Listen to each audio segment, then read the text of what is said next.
राहिलेला आहे आणि आमचे प्रिय दीपक अण्णा यांनी फार सुंदर अशी प्रार्थना केलेली आहे. आणि आजचा दिवस आपल्या सर्वांसाठी महत्वाचा आहे, कारण 30 वक्ते आजपासून ते पुनरुत्थानाचा रविवारपर्यंत 30 विषयांवरती बोलणार आहेत. आणि ही केवळ देवाची कृपा आहे, देवाची इच्छा आहे. तर आज 3 वक्ते आहेत. 3 पैकी एकांचा मेसेज ग्रुपवर आलेला आहे, हालेलुया, सविता वहिनी यांचा. त्या आज बोलणार नाहीयेत, परंतु 2 वक्ते आहेत, दीपक बारकू समुद्रे, दीपक अण्णा, आणि नंदिनी बाबूराव समुद्रे, नंदाताई. त्याचबरोबरीने आमचे बंधू सतीश यांनी मला कळवल्याप्रमाणे नंदाताई यांच्या डिव्हाइसचा थोडासा प्रॉब्लेम आहे, बरेच दिवसापासून इश्यू आहे. या रविवारी सुद्धा त्यांनी व्हिडिओ चालू करण्याचा भरपूर प्रयत्न केला, परंतु व्हिडिओ चालू होत नाहीये.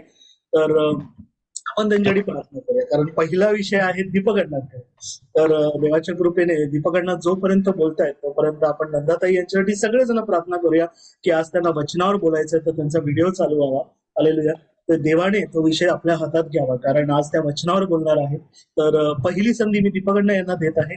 आणि दीपक अण्णा, आज तुम्ही दोघेच वक्ते आहात, तर वेळेचं जास्त बंधन नाहीये. 20 मिनिटं 25 मिनिटं सुद्धा दीपक अण्णा तुम्ही बोलू शकता.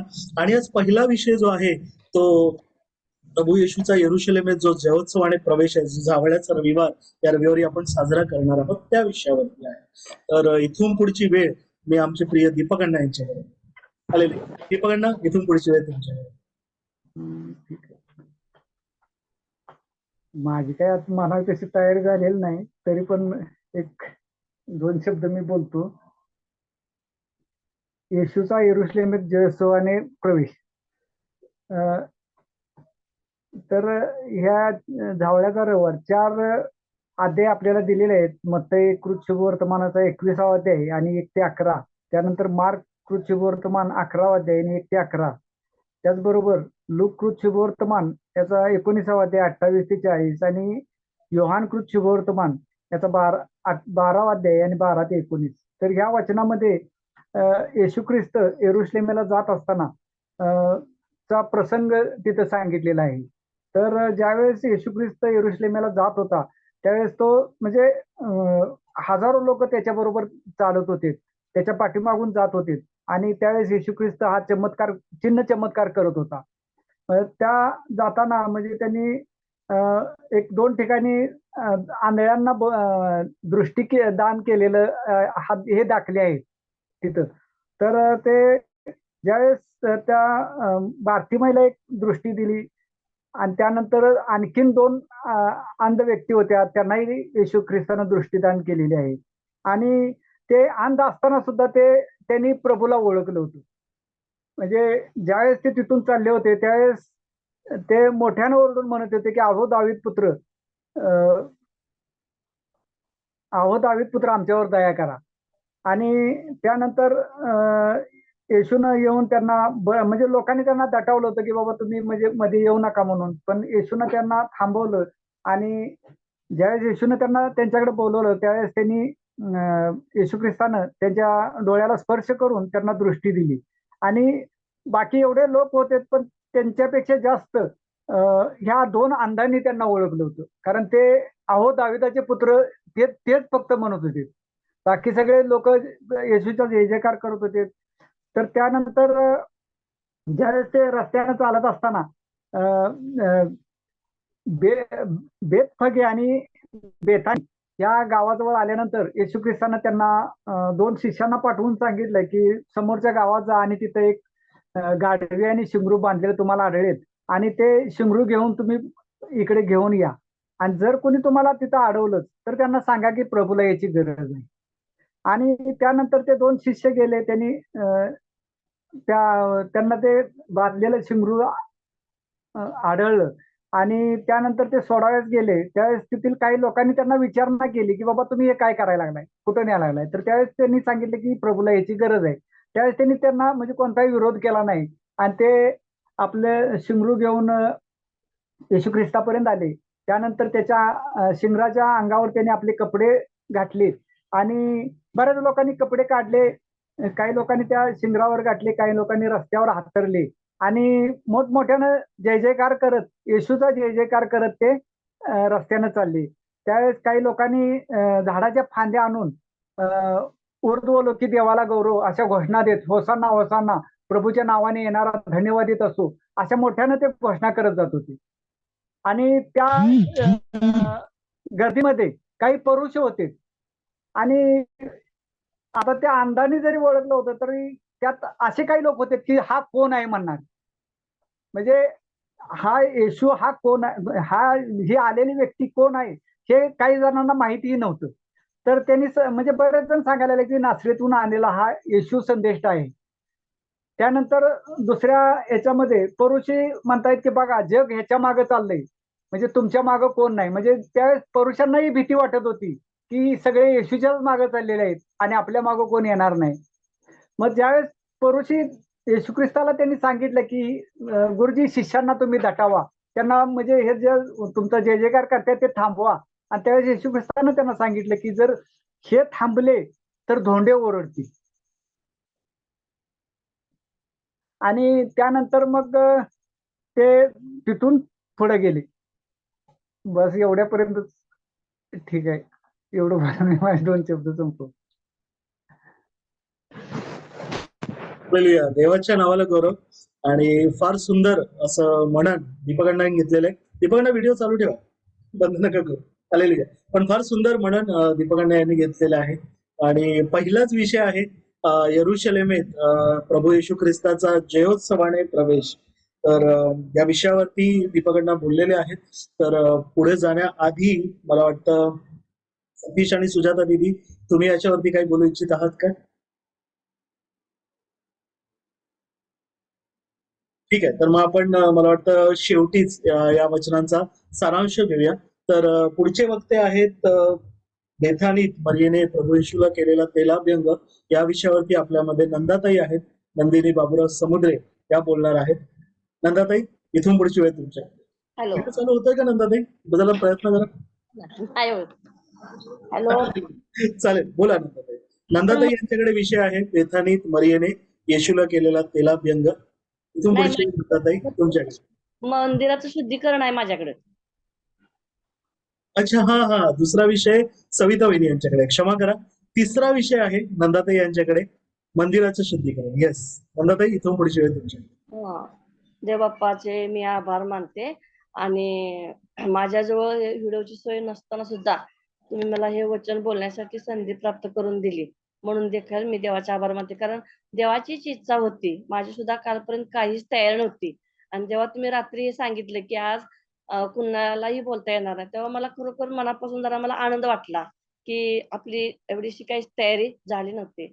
आणि देवाने खरोखर आमची मनात आणून दिलं की तुम्ही एक 4 वचनावरती तरी बोलावं. कारण याचा अर्थ असा आहे की बोलत असताना कुणाच्याही मनात धाडस निर्माण होत नाही.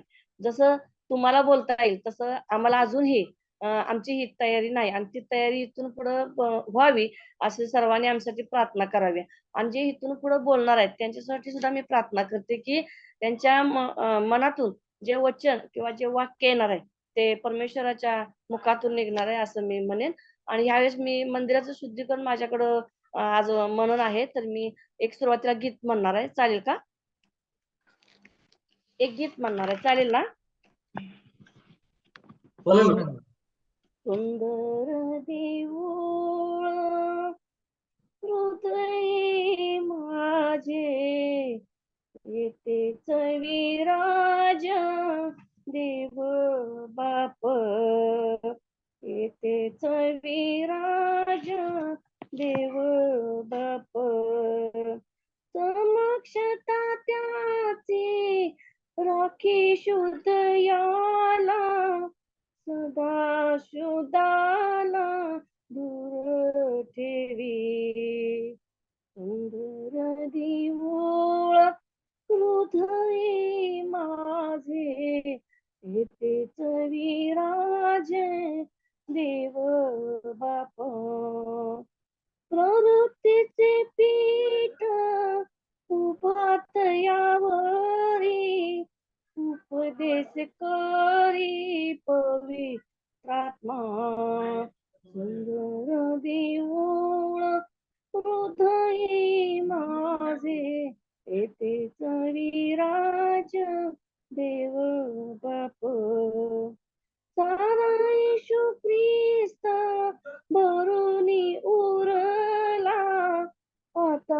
देऊळा भय कैसे, सुंदर देऊळ हृदय माझे, तेच विराज देव बाप, तास म्हणे ते अवघी मंडळी, बजाया जमाली देव बाप, सुंदर देऊळ हृदय माझे, तेच विराज देव बाप, तेच विराज देव बाप, तेच विराज देव बाप.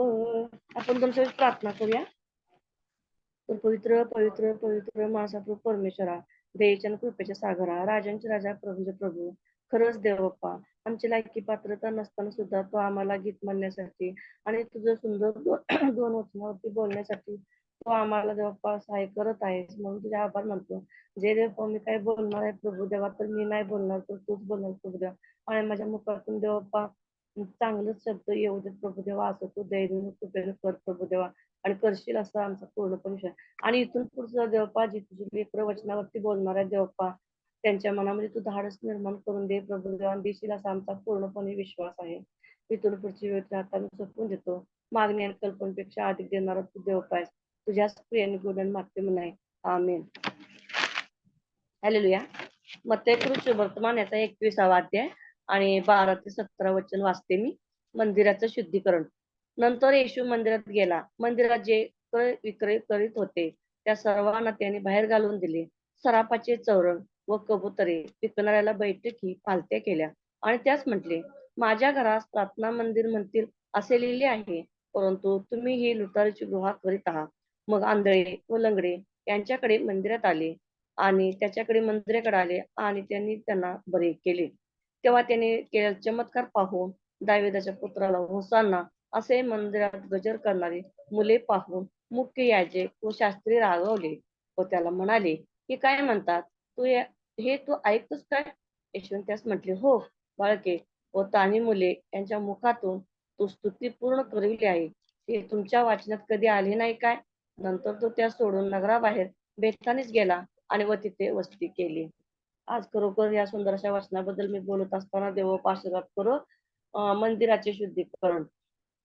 येशूचे हे मला वाटतं येशूचे हे भविष्य 40 वर्षानंतरचे होते आणि इसवी सन 70 मध्ये हे पूर्ण झाले.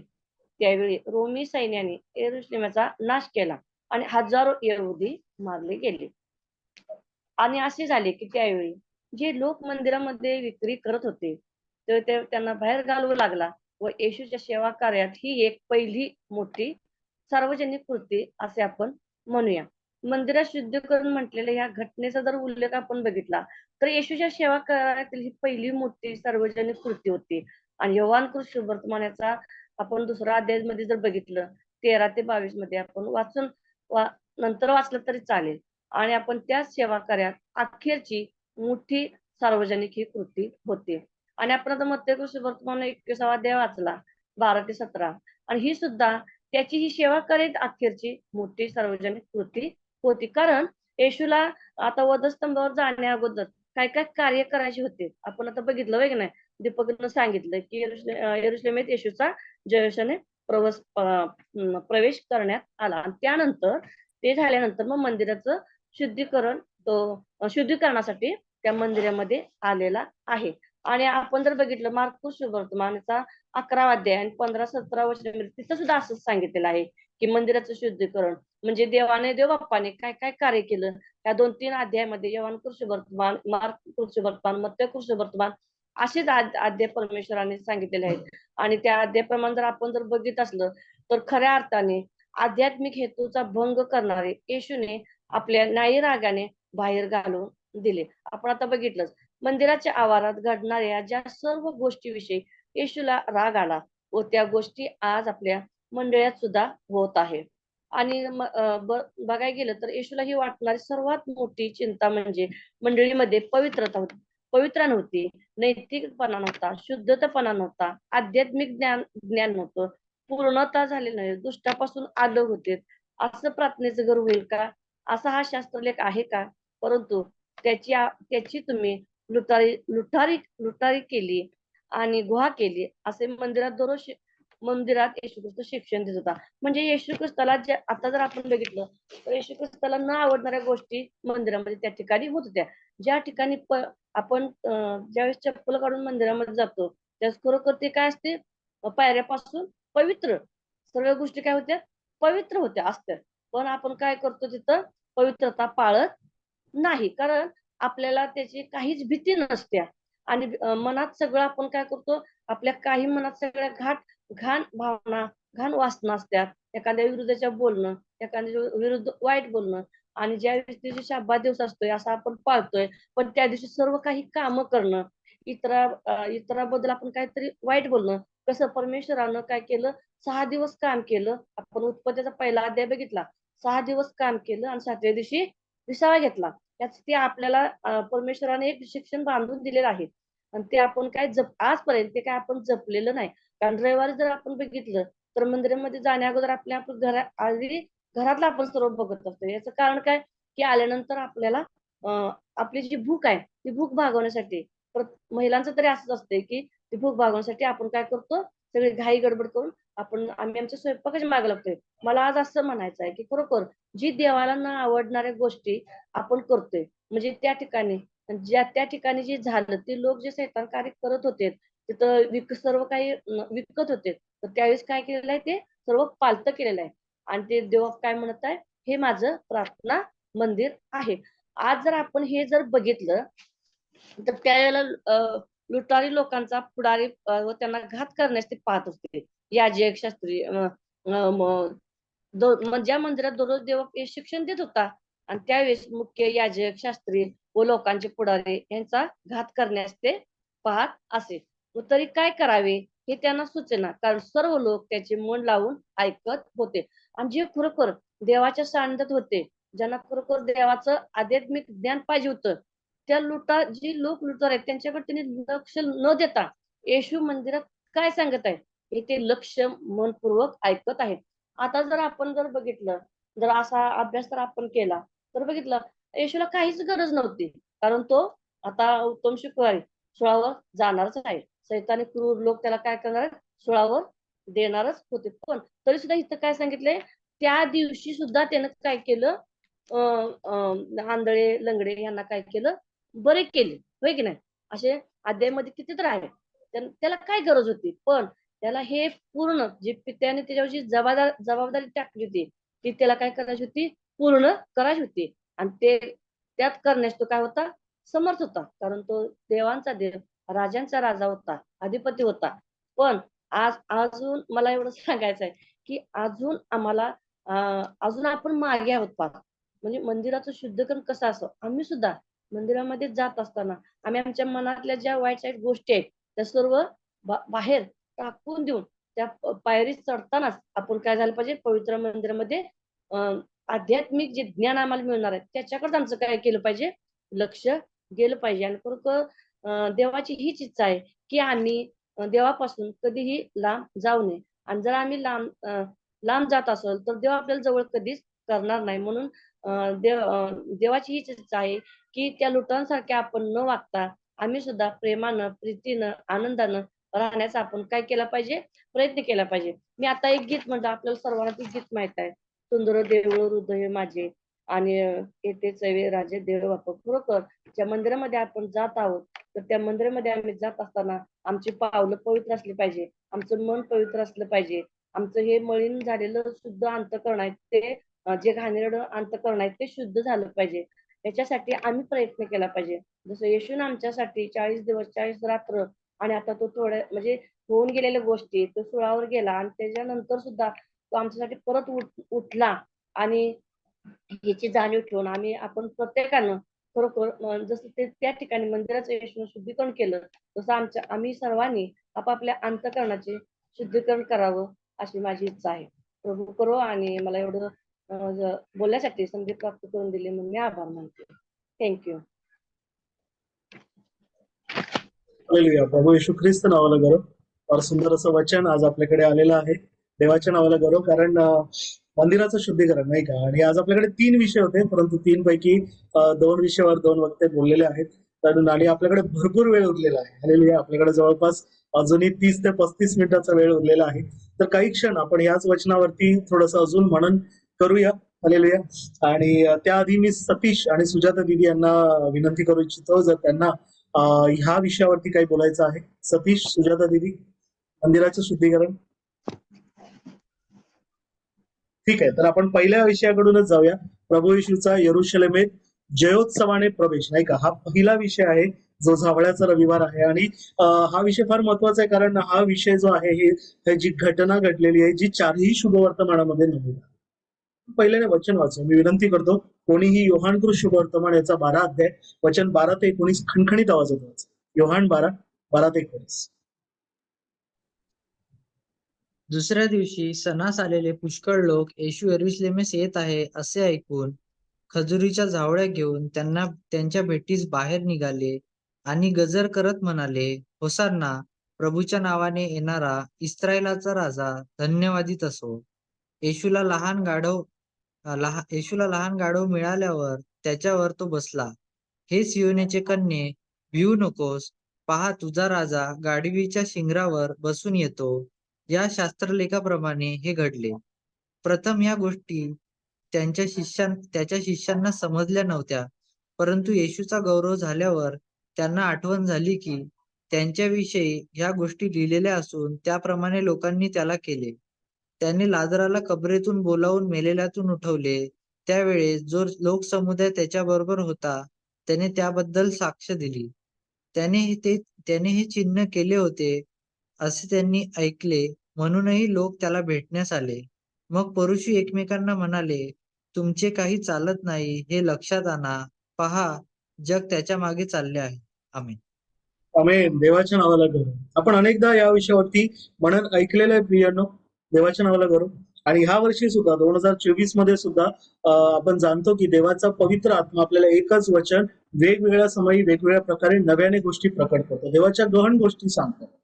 आणि आपण करिंदकरास पत्रामध्ये अभ्यास केलेला आहे की जगाच्या दृष्टीने जे अज्ञानी आहेत, जगाच्या दृष्टीने जे दुर्बळ आहेत, जगाच्या दृष्टीने जे कसपटा समान आहेत, अशा तुमच्या माझ्यासारख्या लोकांनाच देवाने निवडले.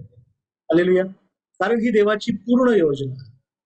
आणि म्हणून देवाचं वचन आज तुम्ही आणि मी शिकत असताना नव्याने देव अजून काही गोष्टी प्रकट करेल. जसं आपले बंधू दीपक अण्णा यांनी सांगितलं, फार सुंदर या घटनेचा पूर्व वृत्तांत सांगितलं. तुमच्या डोळ्यासमोर एक चित्र आहे ना प्रियानो. यरुशलेम जी आहे ही मोरिया डोंगरावरती बसलेली नगरी होती, आणि त्या डोंगरावरच्या सगळ्यात उच्च स्थानावर देवाचं मंदिर अर्नान यबुसीच्या खळ्यावर बसलेलं होतं. आणि ह्या यरुशलेमच्या पायथ्याशी 2 छोटीशी नगरं होती, बेथानी आणि बेतफगे.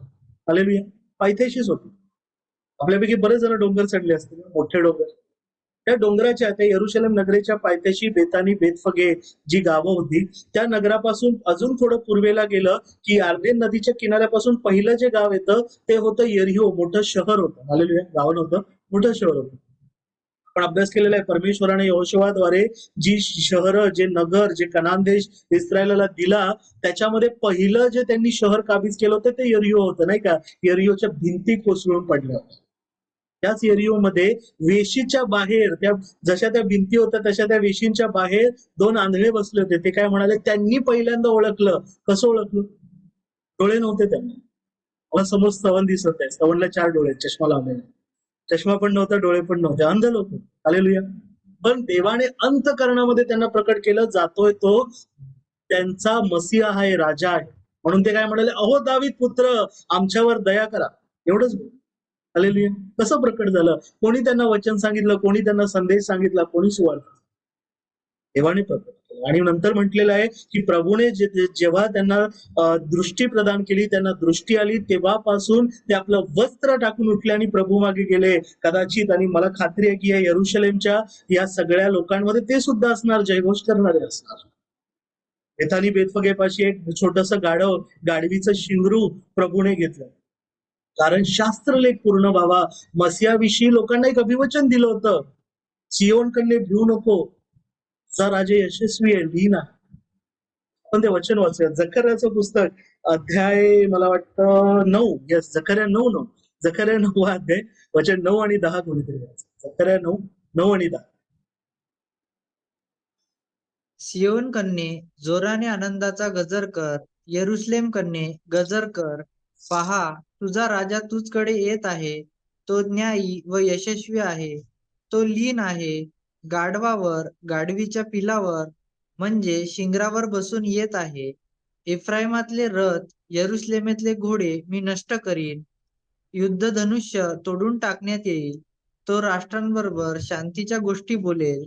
त्याचे अधिपत्य प्रत्येक समुद्रावर व फरात नदापासून ते पृथ्वीच्या दिगंतापर्यंत चालेल. आमेन. आमेन. देवाने जखर्या संदेशाद्वारे इस्रायलाला अभिवचन दिलं होतं, जो तुमचा मसीहा येणार आहे तो कसा तुमच्याकडे येणार. देवाने सांगून ठेवलं होतं की तुमचा मसीहा तू आनंदाचा गजर कर, कारण तुझा मसीहा न्यायी, यशस्वी आणि लीन आहे. तो गाढवीवर म्हणजे गाढवीच्या पिल्लावर, शिंगरावर बसून येणार आहे. आणि तो जेव्हा येईल तेव्हा एफ्राईम, जे फार युद्ध करणारं याकोबाचं कुळ होतं, राष्ट्र होतं, त्याचे रथ, यरुशलेमचे घोडे परमेश्वर म्हणतो मी नष्ट करेन. युद्ध धनुष्य तोडून टाकण्यात येईल, कारण तो राष्ट्रांबरोबर शांतीच्या गोष्टी बोलेल आणि त्याचे अधिपत्य प्रत्येक समुद्रावरती, फरात नदापासून पृथ्वीच्या दिगंतावर चालेल. अगदी स्पष्ट देवाने भविष्य सांगितलं होतं. म्हणजे तुमचा राजा कसा आहे, कधी येणार आहे, कसा येणार आहे, कुठे येणार आहे, सर्व देवाने सांगितलं. माझा सगळ्यांना प्रश्न आहे, वचनामध्ये लिहिलेलं आहे बघा, शिष्यांना सुद्धा त्या गोष्टी कळाल्या नाही. शिष्यांना सुद्धा प्रभूला ओळखलं. चला, शिष्य अज्ञानी निरक्षर होते किंवा यरुशलेमातली ती जनता सुद्धा अज्ञानी निरक्षर असेल. जर देवाने जखर्या संदेशाद्वारे हे वचन दिलं होतं आणि हे यहुद्यांच्या सर्व सभास्थानामध्ये वाचलं जात होतं, मग त्या समुदायाने प्रभूला त्या क्षणी ओळखलं, बरोबर नाही का. जर ओळखलं नसतं तर त्यांनी गजर केला नसता, होसांना, प्रभूच्या नावाने येणारा धन्यवादित असो. ओळखलं होतं त्यांनी, पण अर्ध ओळखलं होतं, पूर्ण ओळखलं होतं. होसाना शब्दाचा अर्थ कोण सांगणार, कोणाला माहिती. बरीच वर्ष बायबल स्टडी करतो. होसांना हालेलुया, देवाची स्तुती. देवाची, हालेलुयाचा अर्थ देवाची स्तुती होतो. होसांनाचा अर्थ सांगा. आम्हाला वाचवा. अरे, प्रार्थनेमध्ये शिकवणाऱ्यांनी जरा आज बोलू नका. हालेलुया. होसांना, ते म्हणतात आम्हाला वाचीव. कशापासून वाचीव. पण एक संदर्भ वाचून मी विनंती करतो. स्तोत्रसंहिता 118:25 कोणीतरी वाच. स्तोत्रसंहिता 118:25. बरेच संदर्भ आहेत. वाचक वर्ग तयार राहा. बंधू स्तवन यांना मदत करा. स्तोत्रसंहिता 118:25. हे परमेश्वरा, आम्ही तुला विनवतो की आमचे तारण कर. हे परमेश्वरा, आम्ही तुला विनवतो की आमचा उत्कर्ष कर. आमेन. आमेन. आम्ही विनवतो परमेश्वरा, आम्ही तुला विनंती करतो, आमचं तारण कर. तारण म्हणजे काय, आम्हाला वाचीव. हालेलुया. येशू शब्दाचा अर्थ काय होतो. बायबल स्टडी, बायबल क्विज, काय होतो येशू शब्दाचा अर्थ, कोण सांगणार. करणारा. हालेलुया. तारणारा, वाचवणारा. यहोशवा, येशू आणि योशिया या तिन्ही नावांचा एकच अर्थ होतो, वाचवणारा, तारणारा. हालेलुया. आणि म्हणून तारणाऱ्याला ते आरोळी मारतायत. अरे नासुरी येशू, होसांना, आम्हाला वाचीव, आम्हाला तारण दे, अशी आरोळी मारत. म्हणजे जखर्या संदेशाद्वारे जे सांगितलं होतं त्यांना प्रकट झालं होतं. नाहीतर प्रभू येशू ख्रिस्तासमोर ते झावळ्या घेऊन गेले नसते, आपली वस्त्र रस्त्यावरती पसरली नसती, प्रभू समोर आनंदाने गजर केला नसता. काही अभ्यासक म्हणतात की त्या गजराने पूर्ण यरुशलेम दुमदुमून गेलं. मंदिराच्या भिंती अशा हल्ल्या होत्या. लाखोचा समुदाय होता, लाखोचा. म्हणून परुषी घाबरले होते. एवढा आवाज, एवढा गोंगाट. कारण परराष्ट्रीय सुद्धा वलांडण आणि बेखमीर भाकरीच्या सणासाठी त्यावेळी यरुशलेम येत असे. 2 ते 5 लाखाचा समुदाय त्यावेळी यरुशलेमेत असत असे. आणि जेव्हा हा लाखोंचा समुदाय एका गाढवीच्या शिंगरावर बसलेल्या मनुष्याच्या मागे चाललेले आहेत, जोराने गजर करतायत होसांना, तेव्हा परुषी घाबरले. परुषी म्हणाले, अरे प्रभूजी, यांना शांत करा. हे परराष्ट्रीय मंडळ, त्यांना वाटेल की आपली काहीतरी दंगल चालू आहे. खऱ्या अर्थाने त्यांच्या अंतःकरणात ईर्ष्या होती, नाही का, की एका नासुरी मनुष्याच्या मागे एवढा का गजरचा. आणि प्रभूने काय उत्तर दिलं की मी तुम्हाला खचित सांगतो, जर तुम्ही यांना शांत केलं तर धोंडे ओरड. आपण एक संदर्भ वाचूया. त्या संदर्भामध्ये मी विनंती करतो, हबक्कुक याचा 2रा अध्याय वचन 11 कोणीतरी वाच. हबक्कुक 2:11.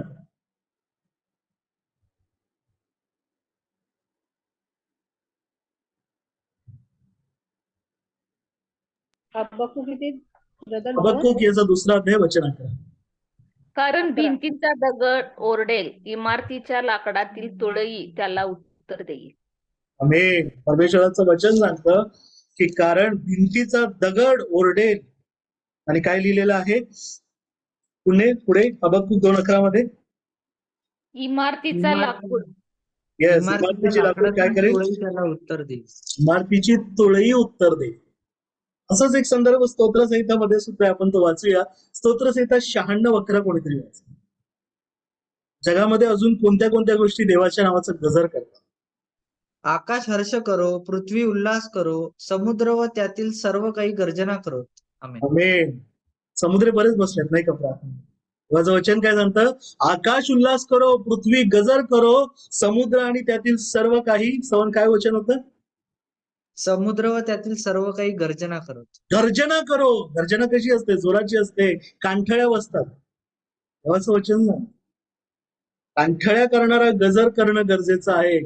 आणि म्हणून प्रभू त्या पुरुषांना म्हणतो की मी तुम्हाला खचित सांगतो, तुम्ही म्हणता यांना शांत करा. आज जर हे शांत बसले तर दोंडे ओरडणार, आणि जर ते शांत बसले असते दोंडे ओरडले असते. कारण आकाश देवाच्या नावाचा गजर करते प्रियांनो, पृथ्वी देवाच्या नावाचा महिमा गाते. एक स्तोत्र त्याच्यावरती रचलेलं आहे. समुद्र देवाच्या नावाने गर्जना करतो, देवाचा महिमा वर्णतो. तुम्ही आणि मी करतो का? हे वचन जितकं प्रभूच्या यरूशलेमेत जयसवानेसाठी आपण नेहमी वाचतो, पण आपली एक स्वतःची परीक्षा आपण करणं गरजेचं आहे. आपण देवाच्या चर्चमध्ये जातो, मंडळीमध्ये जातो, वैयक्तिकरित्या असो, कौटुंबिक पातळीवर असो, आपण आज देवाला म्हणतो का होसांना आम्हाला वाचव? मला कोणीतरी सांगा, कोणी उत्तर द्या. मागील वर्षभरामध्ये तुम्ही देवा मला वाचीव, होसांना म्हणत नाही कारण तो इब्री शब्द आहे, तेव्हा मला वाचीव अशी विनंती किती जणांनी केली मागील 1 वर्ष? केली ब्रदर, खूप वेळा केली.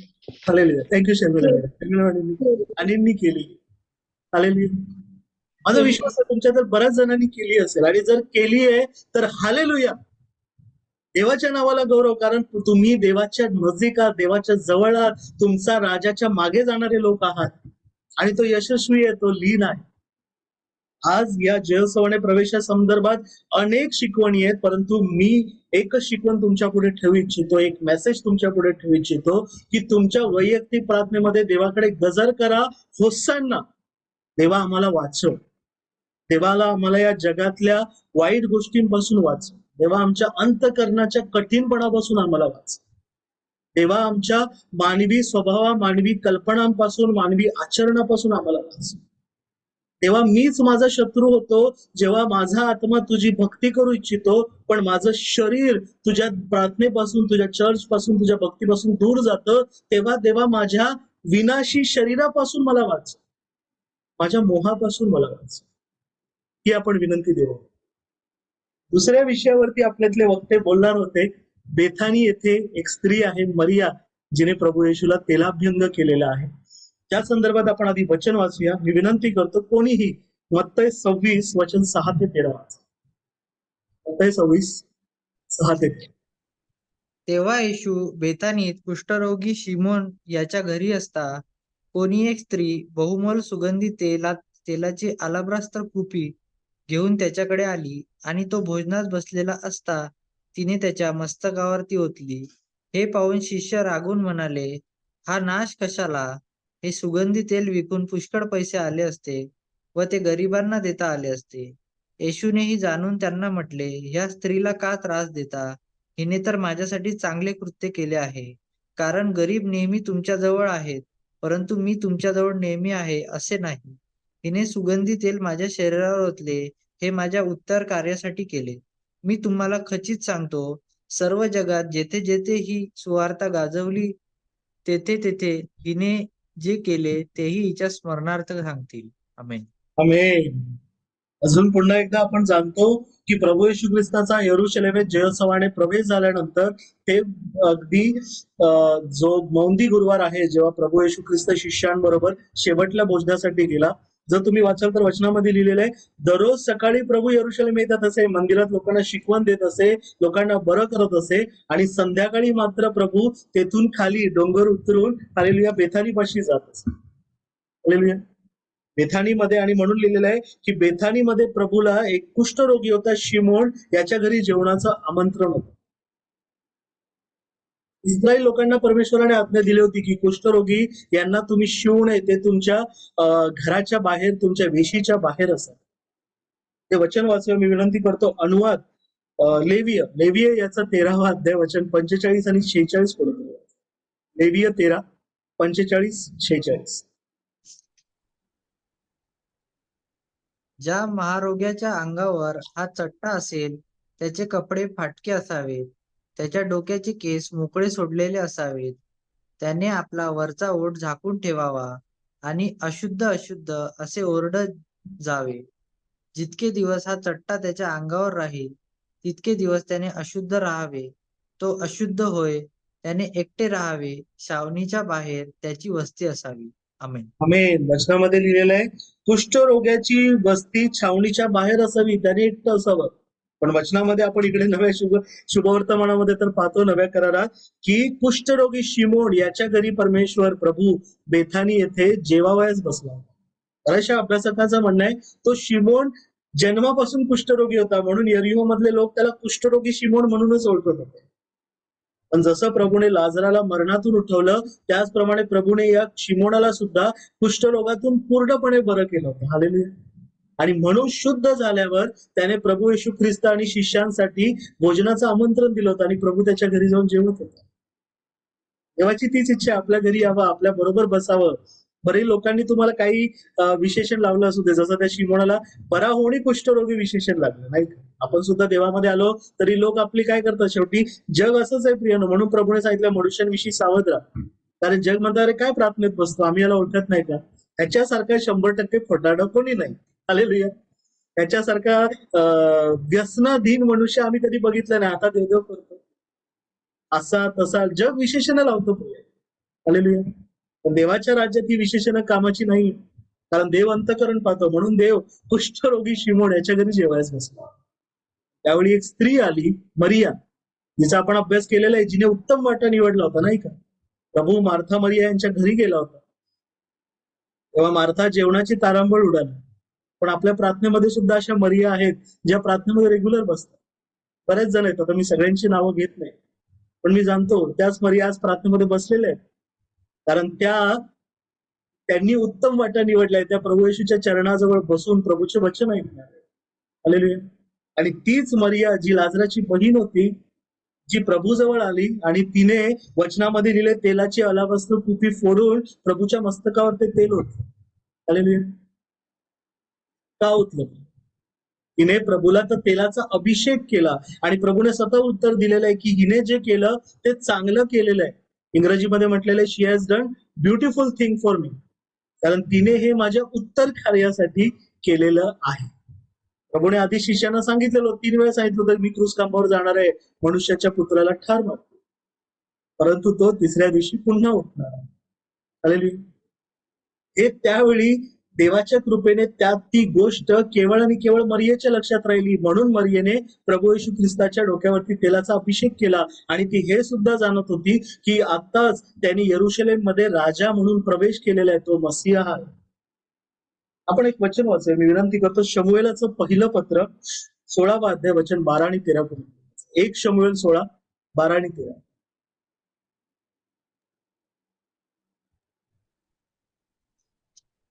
त्याने त्याने बोलावणे पाठवून त्याने बोलावणे पाठवून त्याला आणले. त्याचा वर्ण तांबूस, डोळे सुंदर व रूप मनोहर होते. तेव्हा परमेश्वराने त्याला म्हटले, उठ, त्याला अभिषेक कर, हाच तो आहे. मग शमूएलाने तेलाचे शिंग हाती घेऊन त्याच्या भावांमध्ये त्याला अभिषेक केला. आणि त्या दिवसापासून पुढे परमेश्वराचा आत्मा दाविदाच्या ठायी जोराने संचरू लागला. नंतर शमूएल उठून रामास गेला. आमेन. आमेन. देवाचं वचन सांगतं दावीद राजाला जेव्हा शमूएलाने अभिषेक केला, तो कशा प्रकारे केला? अगदी जसं मरियेने ते प्रभूच्या मस्तकावर तेलाची कुपी ओतली, त्याचप्रमाणे शमूएलाने तेलाचं शिंग हाती घेऊन दाविदाच्या डोक्यावरती ते तेल ओतलं प्रियाने, त्याप्रमाणे अभिषेक केला. आणि तो अभिषेक दावीद राजा झालेला आहे याचं चिन्ह होतं, नाही का? त्याचं चिन्ह म्हणून तो राज्याभिषेक आपण ज्याला म्हणतो, तो राज्याभिषेक शमूएलाने दाविदाला केला. आणि अगदी त्याचप्रमाणे प्रभूच्या उत्तर कार्यासाठी बरोबर आहे, परंतु त्याचबरोबरीने मरियेने तिने जाणलं की हा राजा आहे, हा माझा मसीहा आहे, म्हणून तिने प्रभूच्या डोक्यावरती ते तेल ओतलं, प्रभूला राज्याभिषेक केला. हालेलुया. आणि प्रभूने म्हटलं हिने माझ्या उत्तर कार्यासाठी केले. एक वचन वाचूया, मार्क याचा 16 अध्याय, पहिलं वचन कोणीतरी वाचा. मार्क 16:1.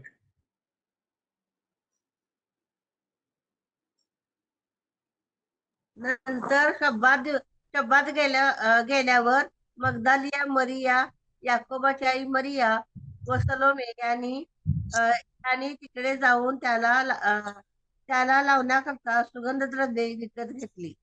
आमेन. वचनामध्ये लिहिलेलं आहे पुनरुत्थानाच्या रविवारी, नाही का, शब्बात दिवसाच्या दुसऱ्या दिवशी काही स्त्रियांची नावं घेतलेली आहे की मगदालिया मरिया, याकोबाची आई मरिया आणि सलोमी यांनी, जी जब्दीची पत्नी होती, याकोब आणि योहानाची आई होती, यांनी तिकडे जाऊन प्रभूला लावण्याकरता सुगंधद्रव्ये विकत घेतली. त्या जाऊ लागल्या. पण मार्थाची जी बहीण, लाजराची जी बहीण मरिया, ती या स्त्रियांमध्ये नव्हती प्रिय. का? कारण तिने प्रभूच्या उत्तर कार्यासाठी आधीच प्रभूला तेलाने अभिषेक केला. ती हे जाणवत. या वचनामधून तुम्ही आणि मी शिकणं गरजेचं आहे की तुम्ही आणि मी, आपण देवासाठी काय करतो. आपण किंबहुना मी आज सकाळी एक सुंदर वचन ऐकलं आणि ते ह्याला पूरक आहे. कारण आपण गजर तर करतो, होसाना, देवा आम्हाला वाचव, देवा आम्हाला तारण दे, तारणाबरोबर तुझा आत्मा दे, त्याच्याबरोबर तुझा जगी. आपण बऱ्याचशा गोष्टी देवाला मागतो, नाही का. देवा कर्जापासून मुक्ती दे, देवा मला या आजारातून बरं करा, हो दावीद पुत्र माझ्यावर दया करा, मला दृष्टी यावी, मला चांगलं काम मिळावं, मला अनुरूप सहकारी मिळावं, मला लेकरं मिळावं, मला हे मिळावं, मला ते मिळावं. आपल्या शेवटल्या श्वासापर्यंत आपण देवाकडे मागत असतो. पण आपण म्हणणं गरजेचं आहे, प्रभूजी मी तुझ्यासाठी काय करा, what I can give to you, देवा मी तुला काय देऊ शकतो. त्या मरियेकडे ते फार महागड असं तेल होतं. बऱ्याचशा लोकांचं म्हणणं आहे की वर्षभराची जी एक कमाई असते, त्या कमाईपासून जेवढं तेल घेता येईल इतकं महागड असं ते तेल होतं. म्हणून शिष्य चरपडले. शिष्य म्हणाले गरीबास देता आलं असतं. प्रभू म्हणाला गरीब तुमच्याजवळ नेहमी आहे, मी तुमच्याजवळ नाही आहे, आता मी तुमच्यापासून काढून घेतला.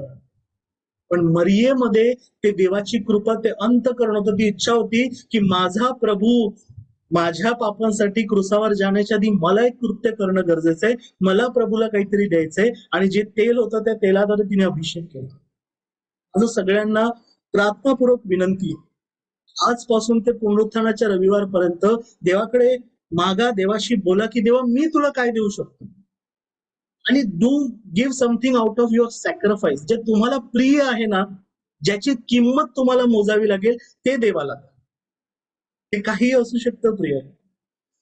अगदी एक छोटासा विधवेच्या टोल्यापासून ते टोलेजंग इमारतीपर्यंत तुम्ही काही हवं ते देवाला देऊ शकता. तुम्ही अंतःकरणात ठेवा, संतोषाने द्या. शेवटल्या विषयाकडे आपण जाऊया, मंदिराचं शुद्धीकरण. तिसरा विषय आजचा आहे की प्रभू येशू ख्रिस्ताने मंदिराचं जे शुद्धीकरण केलं. आपण ते वचन वाचूया. मार्क याचा 11वा अध्याय, वचन 15 ते 19 कोणीतरी वाच. मार्क 11, 15 ते 19. मग ते यरुशलेमेस पोहोचल्यावर येशू मंदिरात गेला व मंदिरात क्रय विक्रय करणाऱ्यांना बाहेर घालवून देऊ लागला. त्याने सराफांचे चौरंग व कबुतरे विकणाऱ्याच्या बैठका उठवून टाकल्या. त्याने कोणालाही कसल्याच भांड्याची मंदिरातून ने-आण करू दिली नाही. मग तो त्यांना शिक्षण देऊ लागला व म्हणाला की माझ्या घराला सर्वराष्ट्रीय प्रार्थना मंदिर म्हणतील, असा शास्त्रलेख आहे ना, परंतु तुम्ही तर ही लुटारूंची गुहा करून टाकली आहे.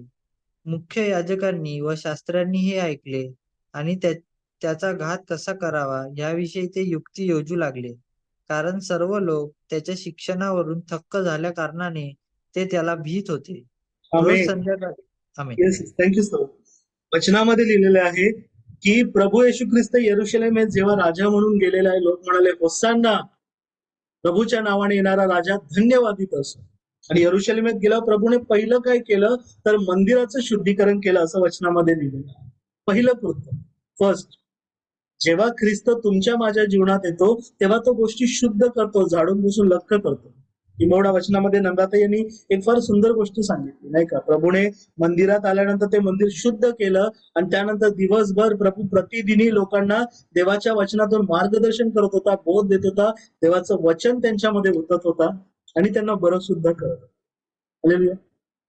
पुढच्या वचनाकडे जाण्याआधी माझा सगळ्यांना प्रश्न आहे, आज देवाचं मंदिर कुठे आहे? यरुशलेमेत तर नाही. मग देवाचं मंदिर कुठे आहे? कोणाला सापडलंय का? आपण आपल्या हृदयात. अंतःकरण हे मंदिर आहे. अंतःकरण. चला वचन वाचले मी विनंती करतो. पहिले करीन त्याचा 3रा अध्याय वचन 16 आणि 17. पहिले करीन 3 वचन 16 आणि 17.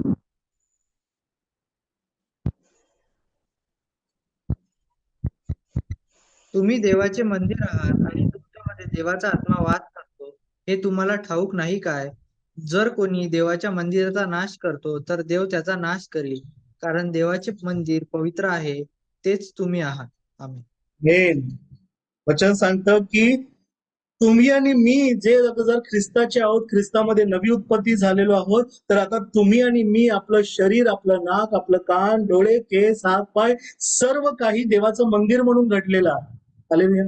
आपली जीभ सुद्धा प्रिय ज्याद्वारे आपण बोलतो, कान ज्याद्वारे आपण ऐकतो, डोळे ज्याद्वारे पाहतो, हे सर्व काही आता देवाचं मंदिर आहे. आणि देवाला ते कसं पाहिजे? जेव्हा प्रभू येशू ख्रिस्त राजा म्हणून तुमच्यामध्ये प्रवेश करतो, कारण पौल म्हणतो आता मी जगतो असं नाही, तर माझ्या ठाई ख्रिस्त जगतो. तुम्ही आणि मी जर बाप्तिस्म्याने बुडण्याच्या कराराने ख्रिस्ताशी संयुक्त झालंय, तर आपला जुना मनुष्य वधस्तंभावर खिळलेला आहे, आता आपल्या ठाई ख्रिस्त जगतो. आणि तो राजा म्हणून आपल्यामध्ये आल्यावर पहिली गोष्ट काय करणार? तो शुद्ध करणार, झाडू घेऊन साफसूफ करणार. म्हणून प्रभूने म्हटलेलं, एखादा दुरात्मा एखाद्या मनुष्याकडून जातो तेव्हा तो निर्जळ स्थळी थांबतो. आणि जर त्या मनुष्याच्या अंतःकरणामध्ये परमेश्वर नसेल, तो पुन्हा पापात गेला, तर तो दुरात्मा काय करतो? तो येतो आणि पाहतो घर त्याला झाडलेलं साफसूफ केलेलं मिळतं. कारण जेव्हा देव येतो तेव्हा घर साफ होतं, झाडझुडलं असतं, आपलं अंतःकरण शुद्ध होतं. पण त्या अंतःकरणामध्ये ख्रिस्त नसेल तर ती केवळ एक झाडलेली खोलीच राहते. आणि मग दुरात्मा काय करतो? कोण सांगणार? कोणाला आठवतं? दुरात्मा काय करतो? त्याच्या 7 पट घेऊन येतो जोडीला. थँक्यू रे साहेब. हालेलुया. आपल्यापेक्षा दुष्ट अशा 7 दुरात्म्यांना घेऊन येतो आणि त्या मनुष्याची दशा पहिल्यापेक्षा वाईट होते. लक्ष देऊन ऐका प्रियनो, ज्याला कान आहेत तो ऐकू. म्हणून ख्रिस्ती लोक म्हणतात ना, अरे आम्ही देवामध्ये आलोय पण आमचं चांगलं का होत नाही? आम्ही चर्चला जातो पण आमची प्रार्थना का ऐकली जात नाही? किंबहुना आम्ही चर्चला जात नव्हतो तेव्हाची आमची दशा वाईट पण नव्हती, बरी पण नव्हती, ठीक होती, आता दशा अजून वाईट झालेली आहे. प्रार्थनेला बसतो, आमच्या प्रार्थनाच ऐकल्या जात नाही.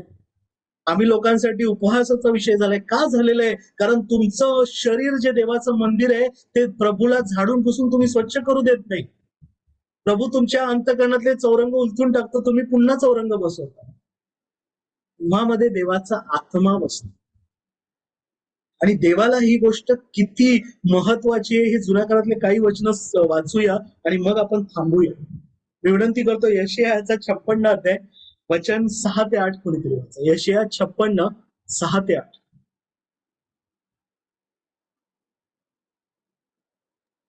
तसेच परमेश्वराची सेवा करण्यासाठी, त्याच्या नामाची आवड धरण्यासाठी व त्याचे सेवक होण्यासाठी जे विदेशी त्याच्या चरणी जडले आहेत, त्यातील जे कोणी शब्बात अपवित्र न करावा म्हणून जपतात व माझा करार दृढ करून राहतात, त्यांना मी आपल्या पवित्र पर्वतावर आणीन आणि माझ्या प्रार्थना मंदिरात त्यांना हर्षित करीन.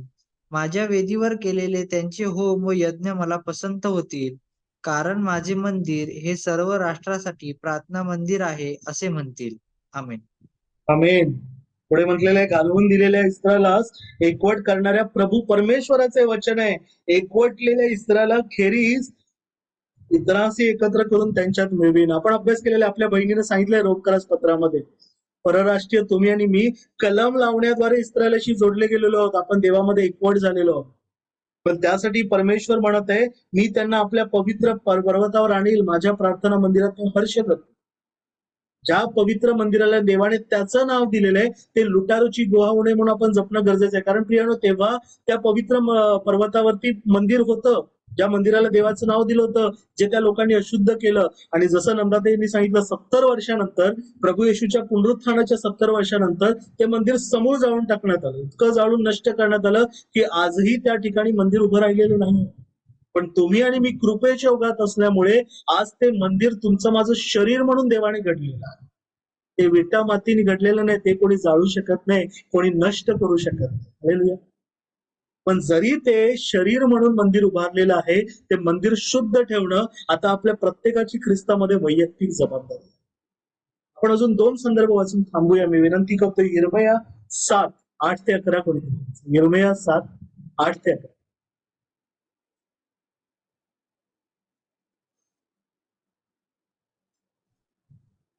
इर्मया 7 वचन 8 पहा पहा, पहा ज्यापासून काही लाभ नाही असल्या लटक्या वचनावर तुम्ही श्रद्धा ठेवता.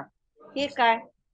तुम्ही चोर, चोरी, खून, व्यभिचारी करता, खोटी शपथ वाहता, बहालाच्या मूर्तीस धूप दाखविता व ज्यास तुम्ही ओळखीत नाही अशा अन्य देवाच्या मागे लागता. मग येऊन ज्या मंदिरास मी आपले नाम दिले आहे त्यात माझ्या समोर उभे राहता व आमची मुक्ती झाली आहे म्हणून ही सर्व अमंगळ कृत्ये करावयास आम्हाला हरकत नाही असे मनात म्हणता. वचन 18 पर्यंत वाच. माझे नाम दिलेले हे मंदिर तुमच्या दृष्टीने लुटारूची गृह झाले आहे काय? पहा, हे माझ्या लक्षात येऊन चुकले आहे असे परमेश्वर म्हणतो. आमेन. परमेश्वर यिर्मया संदेशाद्वारे सांगत आहे, ते वचन तुम्हाला मला सुद्धा फार महत्वाचं आहे. देव म्हणतो, हे काय? तुम्ही चोरी, खून, व्यभिचार करता, खोटी शपथ वाहता, बालाच्या मूर्तीस धूप दाखवता, ज्यास तुम्ही ओळखत नाही अशा अन्य देवांच्या मार्गे लागता, आणि सगळं करून तुम्ही रविवारी येता चर्चमध्ये, हालेलुया, प्रेज द लॉर्ड म्हणता. देवाचं वचन वाचता म्हणतात, अरे रविवारी चर्चमध्ये आलं म्हणजे आम्ही पाप धुतली गेली, आठवडाभराची गॅरंटी.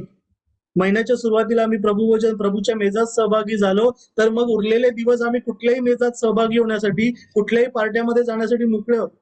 परमेश्वर म्हणतो, मी सगळं ध्यानात आलं. हालेलुया.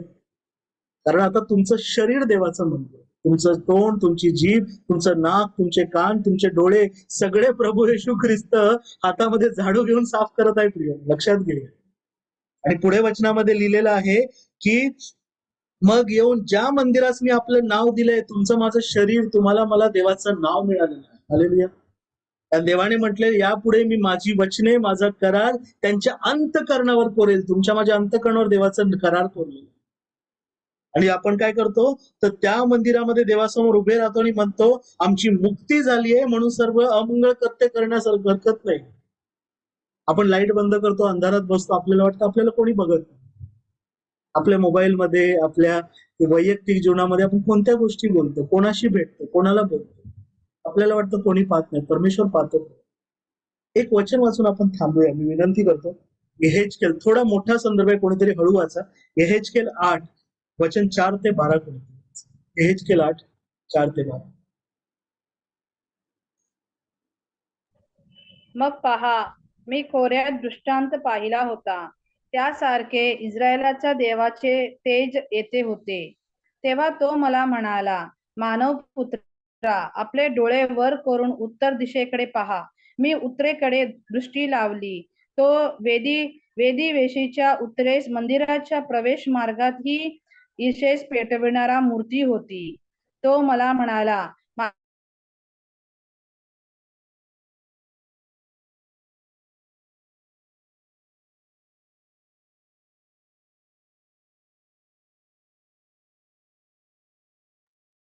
दादा मी तिथून कंटिन्यू करतो. त्याने मला अंगणाच्या प्रवेश मार्गात आणले.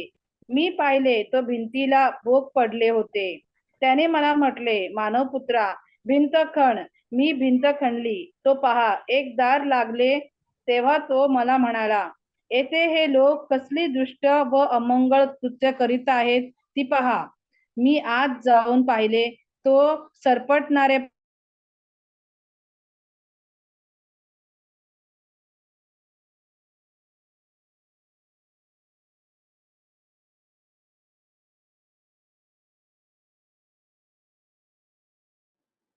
रिबेका सिस्टर यांचं नेटवर्क गेलंय, तर प्रत्येक माणसाच्या हाती धूपपटाने होते. तेथे धुपाच्या दाट धुराच्या परिमळ वर जात होता. तो मला म्हणाला, मानवपुत्रा, इस्रायल घराण्याचा प्रत्येक वडील आपल्या मूर्तिगृहात अंधारामध्ये काय करीत आहे हे तुला दिसते ना? ते तर म्हणतात की परमेश्वर आम्हास पाहत नाही. परमेश्वराने देशाचा त्याग केला आहे. आमेन. आमेन. मंदिरामध्ये देवाच्या मंदिराचं हे एक दृष्टांत देवाने यहेजकेल संदेशात दिला. काय दिला? हेच मंदिर, ज्या मंदिराची साफसफाई प्रभू येशू ख्रिस्त करत आहे. त्या मंदिराविषयी परमेश्वर यहेजकेल संदेशाला म्हणतो, मानव पुत्रा, ते काय करतायस ते पाहतो ना? मी आपल्या पवित्र स्थानातून मंदिरातून दूर निघून जावं म्हणून अमंगळ कृत्य घराणं करत आहे. ते काय करतायत? वेदी वेशूच्या उत्तरेस एक ईर्ष्येस पेटवणारी मूर्ती आहे, त्या मूर्तीला भजत आहेत. मंदिरामध्ये देवाच्या मंदिराच्या भिंतीवरती त्यांनी सरपटणारे प्राणी, अमंगळ पशु आणि इस्रायल घराण्याच्या लोकांच्या नावाने मूर्ती चित्र भिंतीवरती कोरलेली आहे. देवाचं मंदिर प्रियानो, हालेलुया. शलोमोन राजाने बांधलेलं मंदिर. पुढे लिहिलेलं आहे, इस्रायलाच्या घराण्यातले वडीतातले 70 पुरुष उभे असून त्याच्यामध्ये याजन्य बिन शाफान हा देवाचा मुख्य याजक म्हणून निवडलेला व्यक्ती होता.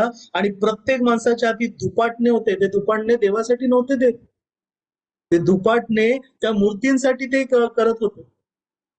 थोडासा त्याच अध्यायातला एक संदर्भ वाचून मी आपण थांबूया. 5 मिनिटं मी घेतो. तोच अध्याय वचन 16 ते 18 कोणीतरी वाचा. यहेजकेल 8, 16 ते 18. तेव्हा त्याने मला परमेश्वराच्या मंदिरात आतल्या अंगणात नेले. तो पहा, परमेश्वराच्या मंदिराच्या द्वारी देवडीच्या व वेदीच्या दरम्यान सुमारे 25 इसम परमेश्वराच्या मंदिराकडे पाठ करून व पूर्वेकडे तोंड करून उभे होते. ते पूर्व दिशेस सूर्याची उपासना करीत होते. तो मला म्हणाला, मानवपुत्रा, तुला हे दिसते ना? यहुदाचे घराणे येथे अमंगळ कृत्य करत आहे. हे थोडे झाले काय? देश जुलमाच्या कृत्यांनी भरून ते मला पुन्हा पुन्हा संतापवतात. पहा, ते आपल्या नाकास डाळही लावत आहेत. ह्यामुळे मी संतापून करायचे ते करीन.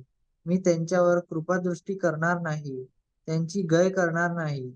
त्यांनी मोठ्याने माझ्या कानी आरोळी मारली तरी मी त्यांचे ऐकणार नाही. आमेन. आमेन. ऐकू येत नाही इतका परमेश्वराचा कान मंद झाला नाही, परंतु आपली पाप आपल्या म्हणजे देवामध्ये आडभिंतीप्रमाणे उभे राहतात. देवाने यहेजकेल संदेश सांगितलं की देवाच्या मंदिरामध्ये देवडीच्या आणि वेदीच्या दरम्यान सुमारे 25 इसम काय करतायत? देवाकडे पाठ करतायत. देवा, तुझं वचन नको, परमेश्वरा तू नको, तुझ्याकडे पाठ केलेली आहे. आणि काय करतायत? पूर्व दिशेला सूर्याची उपासना करतायत, मूर्तीपूजा करत आहेत. देवाच्या मंदिरात इतकं भयंकर पातक चाललेलं आहे प्रिय. देव पाहत नाही का? देव पाहतो.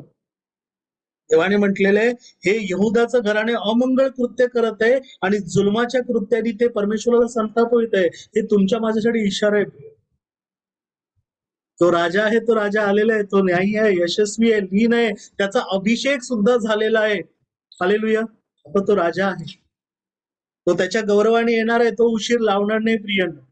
आणि आता जेव्हा तो येणार आहे तेव्हा तो न्यायी राजा म्हणून येणार आहे. त्याच्या हातामध्ये न्यायाची तलवार असणार आहे. प्रत्येकाला ज्याच्या त्याच्या कृत्याप्रमाणे फळ देणार आहे. आज संधी आहे प्रिय. आपण जाणतो आपल्या सगळ्यांचं जे मंदिर आहे ते अशुद्ध आहे. कोणी शुद्ध नाहीये, कोणी नीतिमान नाही, मनुष्य प्राणी पापी आहे. आज झोपण्याआधी देवाकडे विनंती करूया, देवा, माझं मंदिर अशुद्ध आहे, माझं शरीर अशुद्ध आहे, झाडू घे आणि साफ कर. देवा, माझ्या मंदिराचं शुद्धीकरण. इकडे थांबूया आणि इथून पुढची वेळ मी सलोमी आणि स्तवन यांच्याकडे. त्याआधी सुजाता दिदी, सतीश यांना काही बोलायचं असेल तर ते संधी घेऊ शकतात, नाहीतर इथून पुढची वेळ संचालक.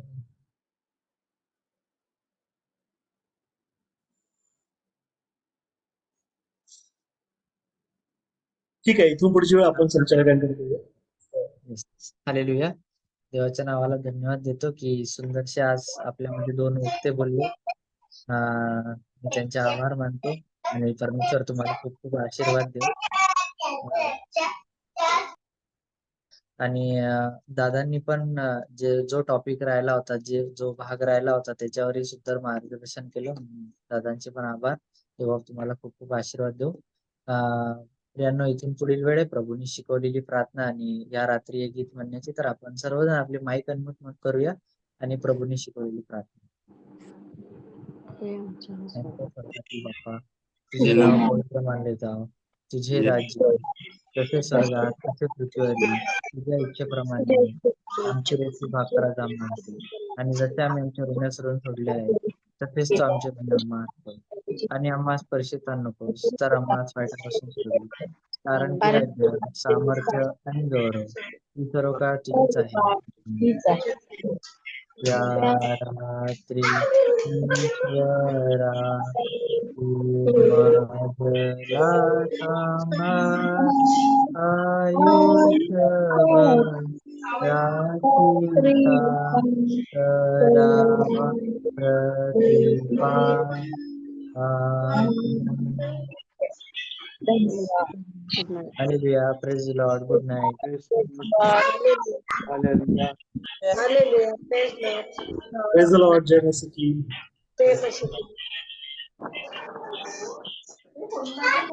Hallelujah. Praise the Lord. Good night.